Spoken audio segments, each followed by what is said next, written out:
Hello and welcome to our stories, our minds. This is a show courtesy of ICAS Kenya and Total Wellness International. Here we get to hear real life stories on issues mental health. We also get to meet real people who have been there and have overcome. We will also get expert guidance on topics related to the same. Today our topic is about sexual violence, sexual abuse and rape. We will get to hear from a lady who has been there, who has gone through and is now surviving, and she will tell us her story. Welcome and kindly introduce yourself. Thank you. My name is Anjoan Wambui. Yeah. Tell us a little bit about Anne. Okay. Anjoan. I'm just a simple, down-to-earth lady. I love smiling for no reason. Yeah, and I just love life. I now love life. Yeah. Thank you, Anne, and welcome. Thank you. Tell us what happened. For me, I've been a survivor 5 times. I don't call myself a victim, call myself a survivor. And it's been difficult, it's been hard, but so far so good. Yeah. Okay. So let's start with the first time. You've said 5 times. Yeah. What happened first time? The first time I was in high school, it was just a normal Sunday afternoon after preps. So I decided to go back to the dorm and have a nap. And I guess I had fallen asleep. The next thing I had was movement in the dorm where I was in the cube. Then I woke up and found they were ladies because it was a girls' school. 3 girls, and they had covered themselves. Yeah, and I just woke up from pain and yeah. When you're saying they were ladies and you're saying they had covered themselves, what does that mean? I was raped by ladies. Oh, okay, Yeah. okay. So did you know them? Did you have any prior contact to them? I never knew them. I never even would have guessed who it was. But before that, I was getting anonymous letters in my desk when I come out of maybe lunch or class. I found letters, someone telling me they love me, but I'm straight. So I did not know who they were from because they were written in box form. And yeah, I just ignored because I never thought it was going to be that serious till that day. Yeah. And again, you didn't know where the letters were from? Yeah, I never knew. I asked and no one knew. And no one saw anyone putting it in my locker. Yeah. How old were you then? I was in Form 4, so I was 17. You were 17. Yeah. How did you feel when after the rape, after the incident? Honestly, I felt, I don't know, first it was new to me because I had never heard of girls raping girls, and I had never even thought of what they do to people. It was so painful. And after that I went to report to the school counselor, but she said it was a lie, that I was just looking for a way to go home. Yeah. She thought you were looking for attention and an excuse to get out of school. Yeah. And how did that make you feel? It made me feel so bad and so disappointed because this is someone who is put there so that you can talk to them about issues which you can't tell anyone. So her dismissing me really felt, at some point I had felt maybe she was part of it, but I just felt so bad and betrayed, and from there I decided I won't tell anyone. I just kept it to myself. Yeah. Did that affect your behavior and your feelings? Yeah, it did, because I'm that kind of person. When I have issues, I love to withdraw or push people away. So that is what I did. I was just staying alone most of the times. I never wanted to be around people. I just wanted to be alone. Yeah. Okay, so you isolated? Yeah. Okay, and you withheld all your feelings? What emotions were going through your mind during that period? There was anger, bitterness, pain, resentment, guilt, and even blaming myself, because at that point you start asking, why did I even go to the dorm to sleep? Because such situations make you yani inakufanya you don't you don't even want to think about life. You just want to think, I will not have gone there so that that will not have happened to me. Yeah. So you feel that you were kind of responsible for it? Yeah. Okay. And when you're saying you're blaming and you're angry, who are you angry at? I was angry at myself, angry at God, and angry at the people who did it, even though I never knew them. And for God, I was so angry because I never understood why. Why does it have to happen? Yeah. Okay. And then the second time, what happened? The second time was a guy I was in a relationship with for 3 years.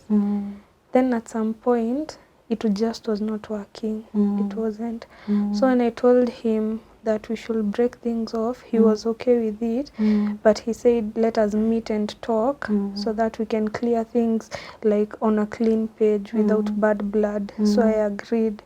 So I went and visited him. He was okay. He was nice. We talked and we agreed we were going to be friends. And then after that, when I was about to leave, he shut the door. He tore my top and he told me, he said, unadhani unaweza niacha na uende hivyo. That's what he said. And he forced himself on me. And then how did that make you feel? Because you had known him for quite some time. At first I was confused because I had not known that rape even occurs in relationships and marriages. So I was confused.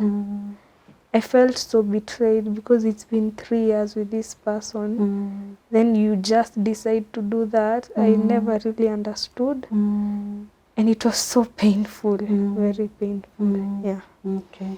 And then what did you do next? After he finished what he was doing, he just threw me out. I had a jacket like this and a top. He had torn my top. So I just held onto the jacket and I was going out. And on going out is when I met the third incident. His friends. I don't know how we met. It's as if sometimes you don't know how things align themselves. Because we just met, there were 4. And one of them asked me, ai, kwa nini umekasirika hivyo, like why are you that mad? And the other one said, huyu ashafanyiwa, so let's do it. You know, they did it one by one. At that point I was not even fighting because now it was a dark day. I did not fight, I just let them do it. How did you feel the first incident, then immediately the second one with several people? Let me say I had not even gotten a hold of myself because now this guy has raped me and I'm going out. Then now you find other people who have the same intention. The past incident has not even sunk. It has not even sunk at all. You're still in shock. Yeah, I'm still in shock. And I'm that person who goes through phases. I'll first be shocked, then be in denial. Before I accept, it's a whole process. So I was still in shock. I had not even reached the denial stage. Yeah. Then now, all of them, they did. Do you think that they had planned? Because the other one was saying, ushafanyiwa. Yeah, I feel it's as if they had planned. And if it was a planned thing, then they went too far. Okay, and so with your shock and your confusion, what did you do after they had raped you, the group? I just went home and I cried myself to sleep. I could not tell anyone because I thought if I tell my parents, they'll think I'm a disappointment. And I never wanted to tell anyone because I thought people will see me as less of a person. Yeah, because I had been raped. Yeah. Did you blame yourself for the second? I blamed myself a lot because I said, what if I had not gone to that ex's house? But you know, at that point, you don't know what is going to happen. So I really, because if I had not gone, I would not have been raped.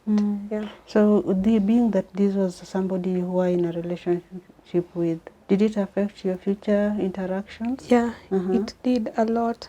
Because after he raped me, he started saying I am damaged goods. So that word really stuck in my mind. So even after that, when people like guys tried asking me out, at the back of my mind I was like, I am damaged goods. And no one wants damaged goods. I felt used. I just hated myself. My self-esteem went so low. Yeah. Okay. And I had, before that, I was this kind of person. yani I'm the last person in the world you could think that could have maybe depression or mental health issues. Yeah. So what happened? You saying you went into depression? Yeah. Okay. After that, I became depressed.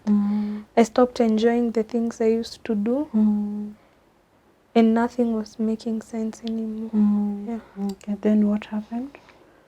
So after that, after the incident, I just went home and told no one. Yeah. So you just isolated yourself and continued doing the trade to continue doing what you're doing? I just wanted to be alone. I was even off social media. I just wanted to be alone. I don't want to wake up. I don't want to go anywhere. I don't want to watch anything. I don't want to talk to anyone. Yeah. Okay. Did you ever meet them again? No. Okay. After that, I realized they had dual citizenships, and one of them was an IT guru. So they just flew out and they deleted the data. So no one knows where they went to. Okay. Then what happened about the fourth incident? The fourth incident was in 2019. The first was in 2015. The other one was in 2016 ikiisha. Then the other one was in 2019. The fourth one, I was in school. We had a cultural event. Then I just decided to go to the washrooms. And when I was in the washroom, my door was just pushed. I fell into the toilet seat and I saw 3 figures. 3, but the voices were of ladies. And the next thing I could realize was just feeling things being inserted in my vagina. How did that make you feel? It was painful. I won't lie, it was so painful. And now it made me wonder, is there someone who is sending these people? Because it's not normal for the fourth time. But like, though I had started seeing it as a norm, I had already, nilikuwa nishasema now this is part of my life now. So the fourth time, yes, it bothered me, but not really. I was like, nimezoea. That's what I used to tell myself. You kind of just internalized it. I had just thrown caution to the wind. Yeah. You accepted it as part of your life. Okay. I was just maybe going to the chemist. I get the medicine. I did not go to report because after the third case I reported, the police officer told me that after 24 hours, there's nothing they can do.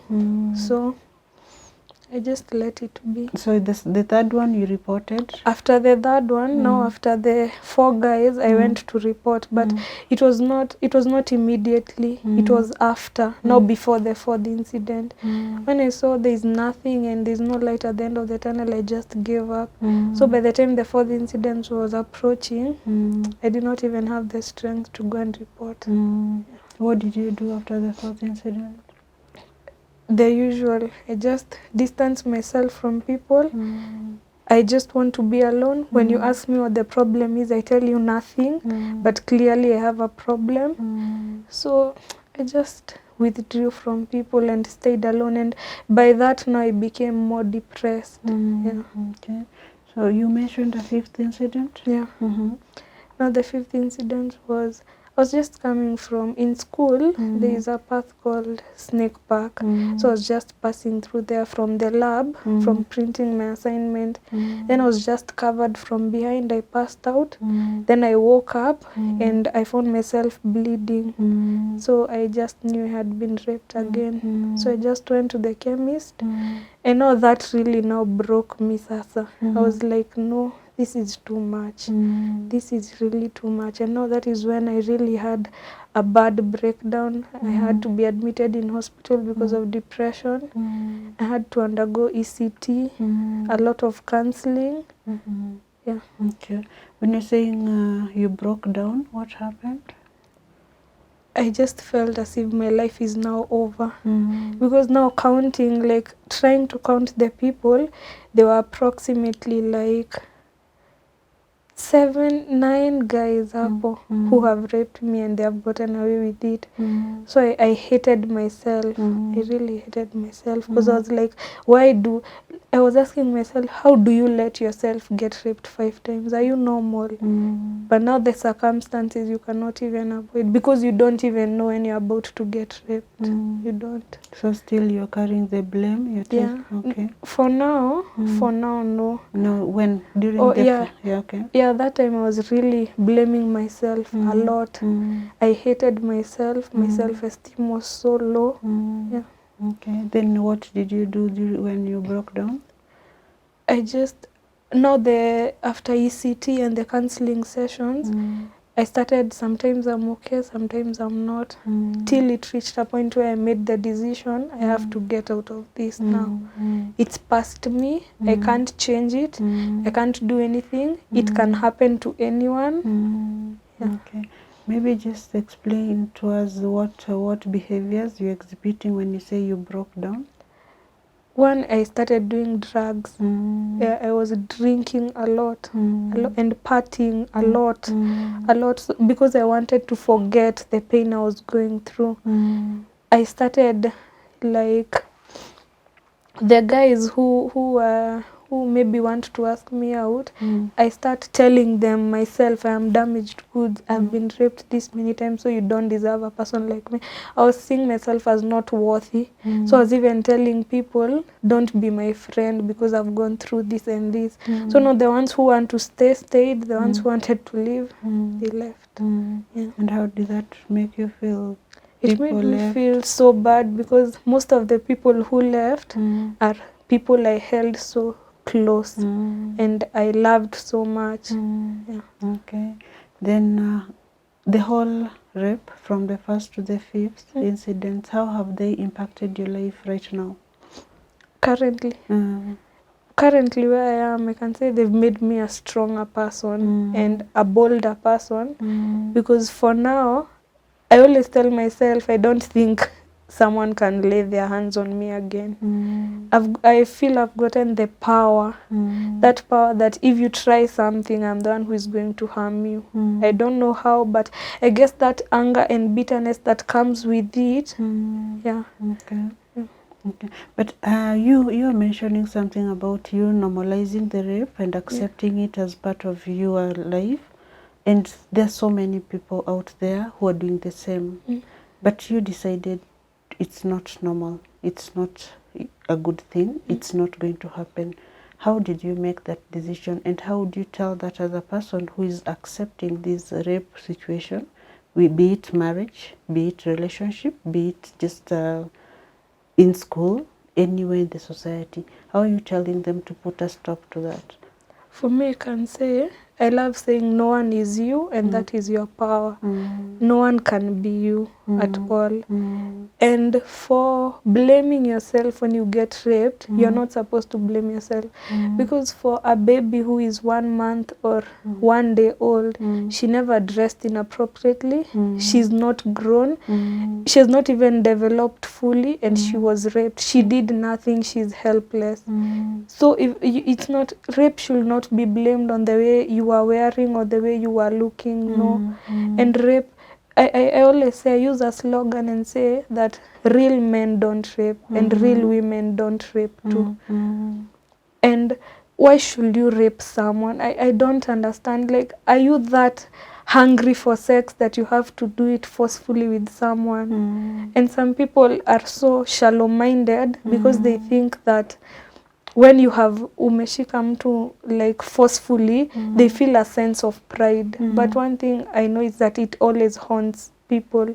I've seen people get haunted because they raped people or they killed or they did anything. Yeah.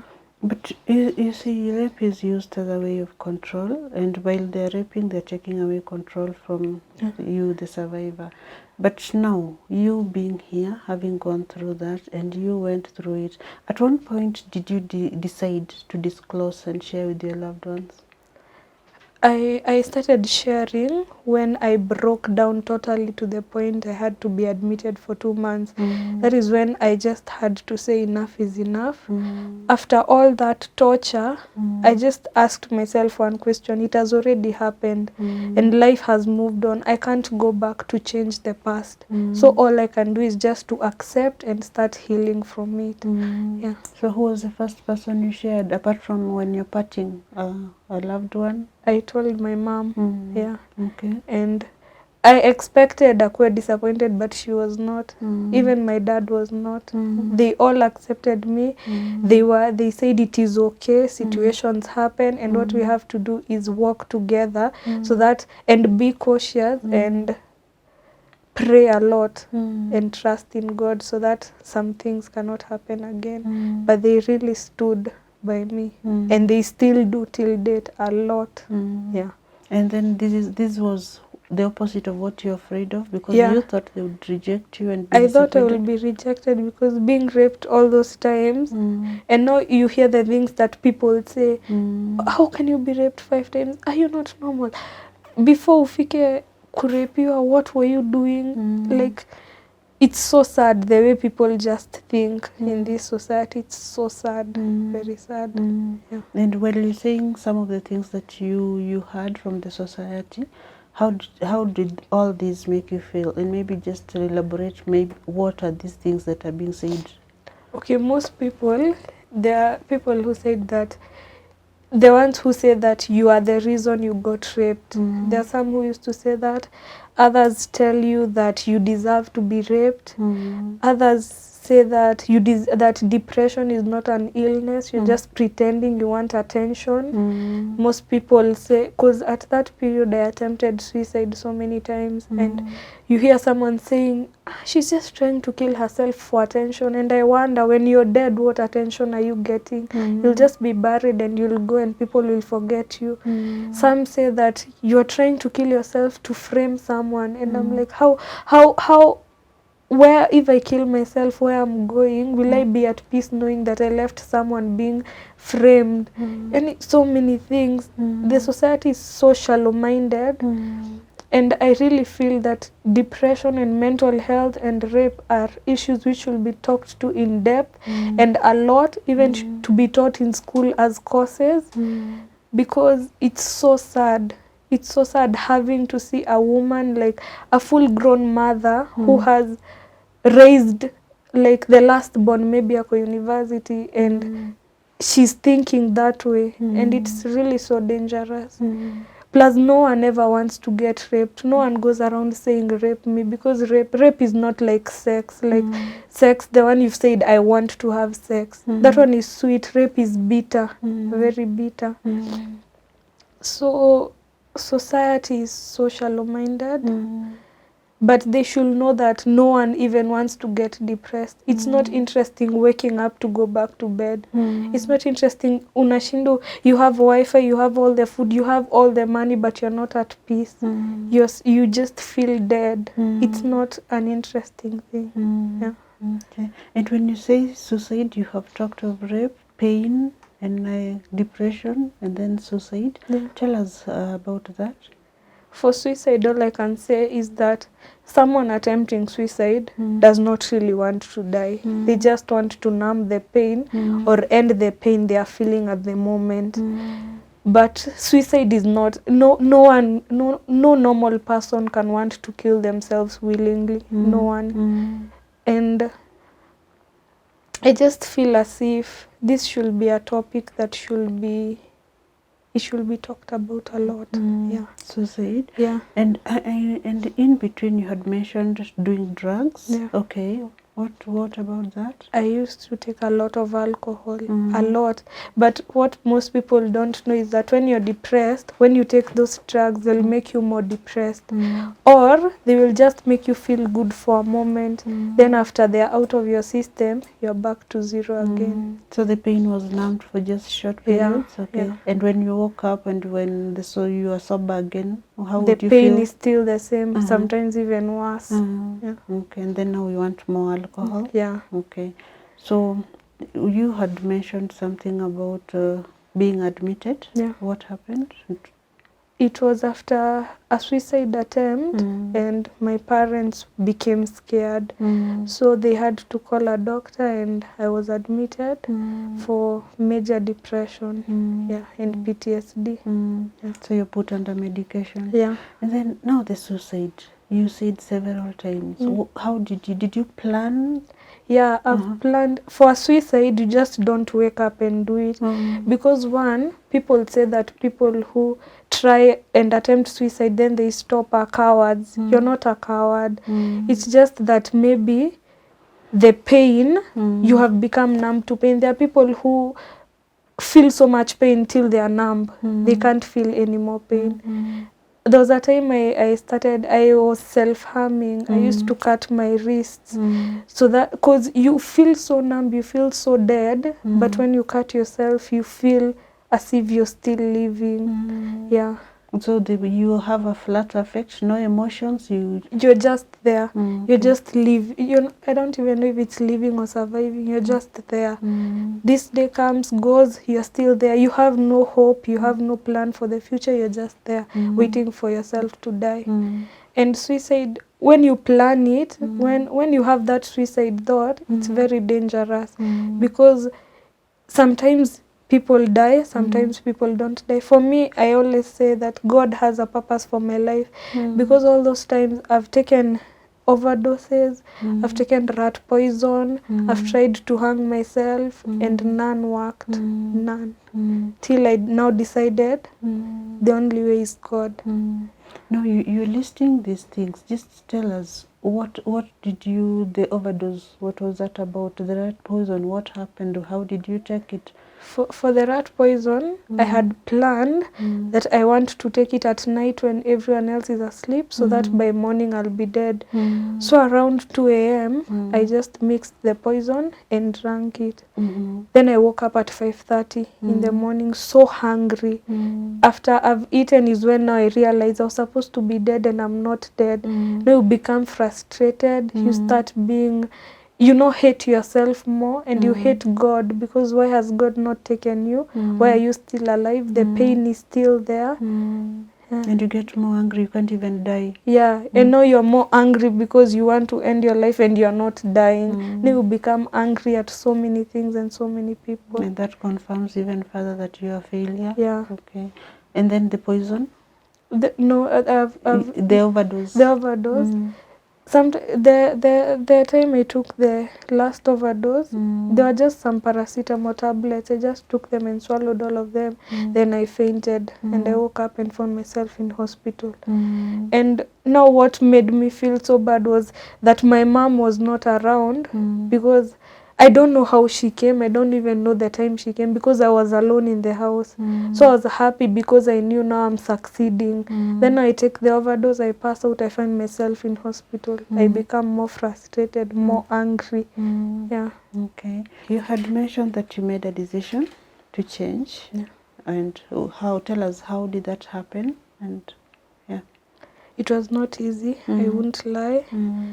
And there are so many fallbacks and setbacks. Today you say, today I'm not going to think about the past. I am going to work on myself and work on my future. And I'm going to work towards my healing. Then you wake up and you feel as if you're dead. So you go back to square one. You try so hard, but sometimes it is very difficult. But I can say only God helps in such a situation. Because you can try to help yourself, but you won't. But once you call upon God, God will listen, and God will hear, and God will answer your prayer. It's still hard, because every time I think about it or talk about it, I still become emotional. But I trust God that the more I'm moving forward, the more it will be better. And my mom keeps telling me that good things take time, and gold must be heated so that it can become valuable and as expensive. And sometimes when you say as if your life is not making sense, just remember the one who created you. He created you for a purpose. Because they say that the Bible says that God knew you even before you were formed in your mother's womb. So he knew he had a purpose for you. And for me, I feel I have a very big purpose because I've attempted to kill myself so many times. I've fallen sick so many times since I was young, but I'm still here. Yeah. Okay, and that's very courageous of you. But when you made this decision, when you took up the change, what steps did you take? Okay, I would say I started with just praying. You don't have to kneel down or cry or shout. You can just sit down and talk to God one-on-one like this, even a conversation. And I just told God, I don't know what I'm doing, but what I know is I want healing. That's what I told God. I just want to be healed and I want to break free from this past because it is affecting my future. And it's already in the past. I can't go back to change. And you knew it was going to happen. So you also know what is going to happen in my future. And listening to encouragement videos, mostly preachers. For me, I listen to a lot of Mike Todd and Joyce Meyer, Joel Osteen, Steve Furtick. Yeah, I listen to them because that word encourages you and builds you. But I can just say it's God and support. Like if you feel you're not making it, seek for help. Go for that. People say that going for counseling is for the weak. It is not. It is not it's for the strong. You can say it's for the strong. Because through going through this counseling is when I've started putting back my life in order. Yeah, slowly by slowly. Yeah. And now, the whole experience from the first one to the last one, and you breaking down and going into depression, attempting suicide, how has that impacted your life, and what about your relationships? For relationships, I've lost so many friends. I can say I've lost so many friends. Even for dating, because sometimes you date a person, then they tell you, I don't want damaged goods in my life, or you've been through too much, you're too much to handle. Others say you're attempting suicide for attention, or you just want people to just stay there soothing you. Yeah. I've lost so many people along the way. But again, I say if I lost you, then you are not meant to be in my life. Yeah. So are you currently in a relationship? No.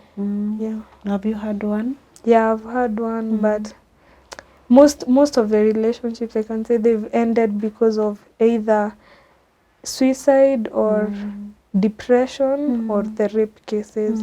Yeah. What happens?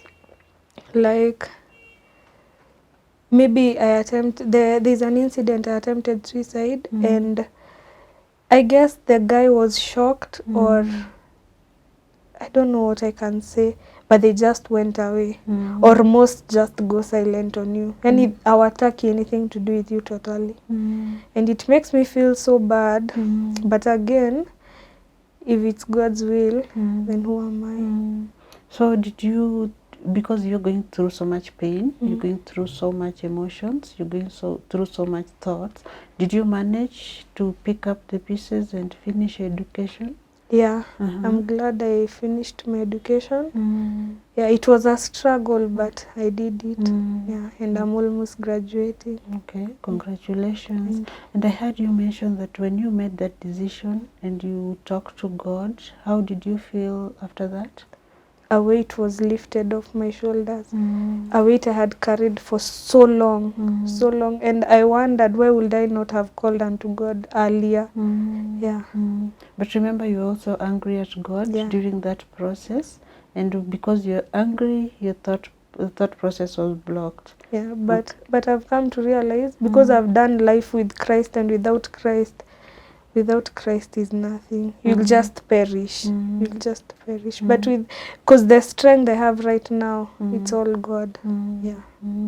So we are talking about different sets of people. We're talking about the perpetrators, both sexes. We're talking about the survivors. We're talking about the support system. And we're talking about the society as general. And you having gone through stigma, how did you cope with stigma during the process and now that you picked up your pieces? before, during the process, I listened to people. If you tell me I'm damaged goods, I'm going to carry that in my heart. And even when I'm towards winning or towards something good, I remind myself, do you remember your damaged goods? Then I go back to square zero. But after I decided I'm going to leave, no, I'm going to leave and leave the past behind, when such thoughts come, I am able to cross them and tell them, no, I am a changed person. But what motivates me is that it's already in the past. I cannot change it. However much I cry, however much, whatever I do, I cannot change my past.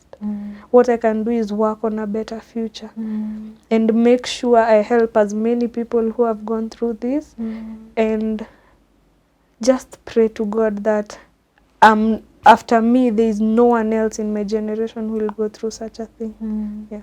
Okay. And you talked about, you say you experienced it right from adolescent through. So this adolescent, she has no idea. The support system is zero. And the one person she can talk to, you talk to your mother. So she's trying to talk to the mother or the grandmother, and they're telling her, shush, that's not acceptable. What would you tell them?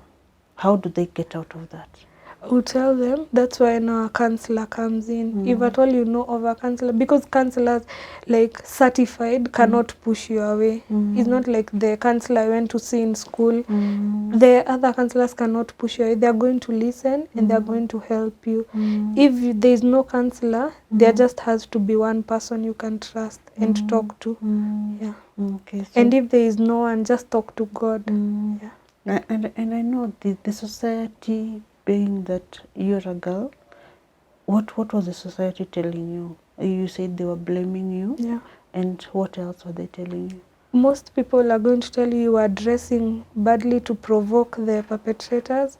Others are going to tell you you led yourself into it, because there is one who told me, if you are not in a relationship with that guy, then you will not have been raped. Now, I wonder, are you not going to do life fearing what is going to happen? Yeah. And what of those who are raped by the fathers, because the fathers are right there, or the uncles? Or No, let me say, such cases give me a little bit of hope, because for a father raping a daughter, that is quite heavy, very heavy. Yeah. And again, you said you talked of rape within the relationship. Yeah. But you see, the society is saying that is normal. After all, it's their right. It is not normal, because I've come to realize rape is, if someone tells you let's have sex and you say no, and they go ahead, that is rape. Whether you are married, whether you're single, or whether you're in a relationship, and it is not right. Rape is not right. Because like in the Bible, sex is a gift to be enjoyed by two people who are married. Now, when you force yourself on someone, the other party is not enjoying, so you're hurting them. And you're hurting them physically, mentally, psychologically, emotionally. Yeah. And it's still rape. Yeah. Okay, It's so rape. you're saying that even these people who are in this relationship and marriages, if it is forceful, it is then rape. it is rape. Yeah, it is rape. Okay, so they also should come out and seek help. Yeah. Okay. And talking about it really does help. It's therapy in its own way. Yeah. And then you had talked of reporting to Yeah. the police, and then again you reported to the guidance teacher, and they did not give you support. So this other person who's listening to us right now maybe has gone through that. What else can you tell them?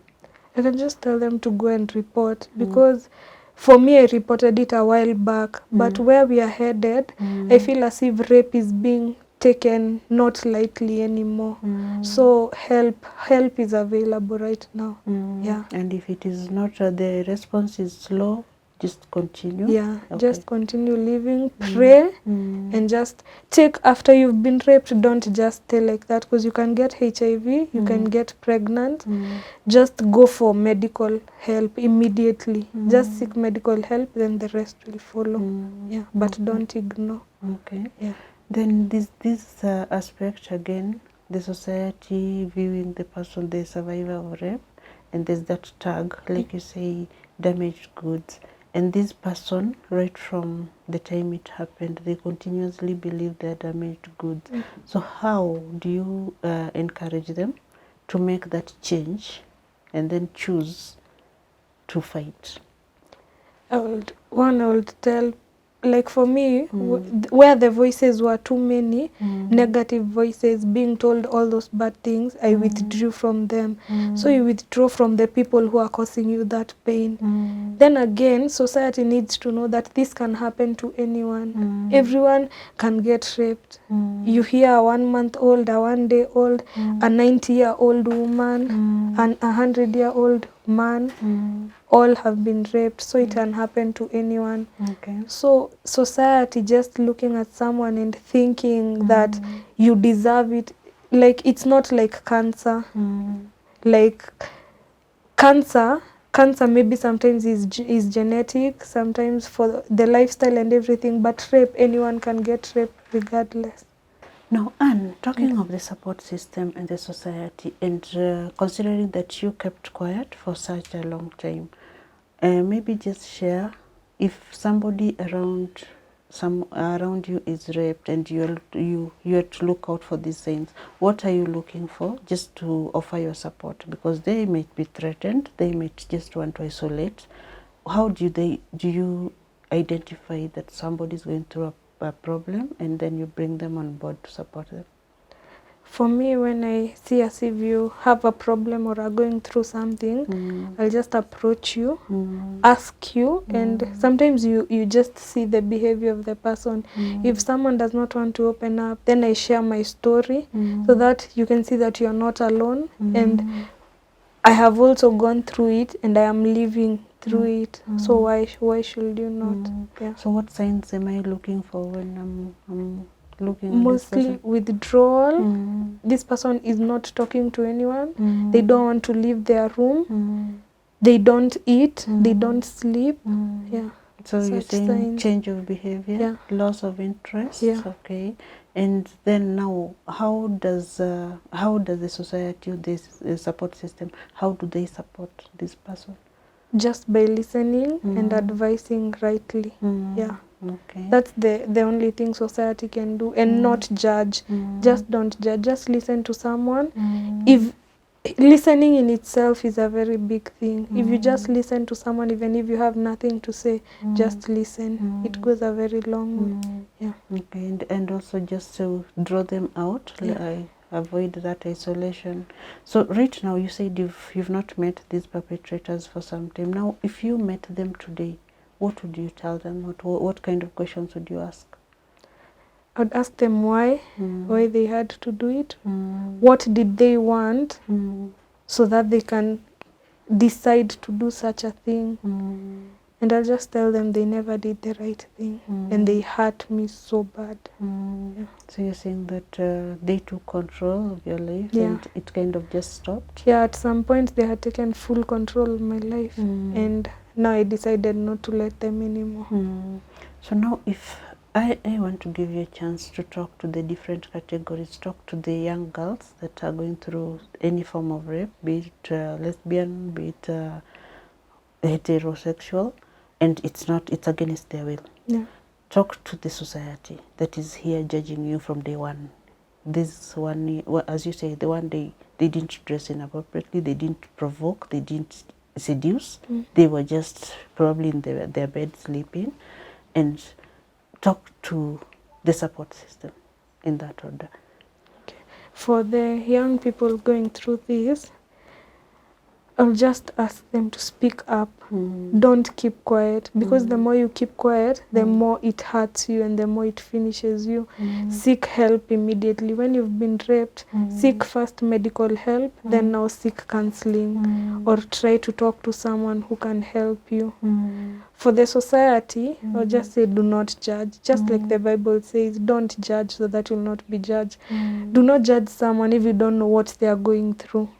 Do not say anything, because you don't know what will happen to you in the future. For like someone like me, I never knew all that would happen, and I never expected it to happen. So I'll just tell the society to even know that depression is not a piece of cake that you want. No, I will not even wish depression on my worst enemy. I would not at all. And for the support system? Or for the support system, I'll just want them to continue supporting. Just be nice, be kind. I always say, in a world where you can be anything, choose to be kind, because you don't know what someone else is going through.